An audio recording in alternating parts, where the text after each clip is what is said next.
Oh guys, good morning. Maglilinis pala ako ngayon ng barbula sa cylinder head. Ayan guys, napakaitim yan ha. Nilagyan ko na ng grinder compound yan. Tapos sinalpak, nilagyan ng pangikot silalim. Ayan guys, inikot-ikot ko na yan para maasinta. Tawag niyan guys, asinta or hasa. Kasi nga ay tumatagas na po talaga yan. Kaya yan.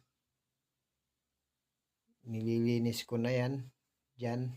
Medyo may katagalan yan guys, kaya nagbo-voice record na lang ako kasi napakahaba pong video talaga nyan. Ayan, kailangan lang po talaga guys ng matyaga ka dito. Then nilagyan ko na ng gas yan para malinis na yung gilid. Tingnan nyo naman guys, makikita nyo napakaitim po nyan. Kaya nga kinuskos ng yan guys, flat screw para matanggal yung parang mga tutong, parang puwit ng kaldero yan guys. Ayan, tapos ginamitan ko ng basahan na may grinder compound din. Tapos yan yung pinagkukuskus ko dyan. Then may flat screw pa, syaro naman kung di matanggal yan. Ayan, kuskus lang ng kuskus guys, lagyan ng gas, then kuskus na naman uli. Napakatagal yan guys, napakatagal. Ayan, lagyan ng grinder compound yung basahan, then yun yung gawin mong parang sabon at ikuskus mo dyan sa kawali ng cylinder head. Ayan guys, medyo nakita na natin na medyo malinis na. Dahil napakatyaga natin maglilinis talaga pag dyan. Dyan tayo magaling. Ayan yan guys. Ngayon medyo maputi na yan dyan guys. Patuloy pa din.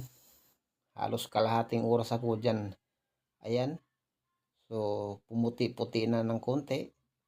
Then ayun, patuloy pa rin tayong naglilinis. Ayan. So napakadumi po talaga niyan guys at napakakapal. Ayan, nakita na po natin na malinis na. Tapos nilagyan ko uli ng grinder compound yung barbula para ma-final. Yan po ang last final po. And guys, inikot-ikot ko na naman din. And then pag naramdaman nyo guys na tahimik na yung pag-ikot nya, ayun, wala na po yung singaw. Then sa kabila naman din tayo, lagyan ng grinder compound, then pasok. Ayan, inikot-ikot ko na naman. So ayan, parang naramdaman ko na tahimik at talagang makinis na po ang ikot niya. Kaya ayan, wala nang yan, nililinis ko na yan guys, wala nang singaw. So yan po guys, pag mausok na yung motor nyo guys, isa din to sa sanhi na mausok dyan. Kasi nga naglilink na po ang gas. So maraming salamat po guys. Thank you sa panonood. God bless. Sa susunod na naman pong video natin.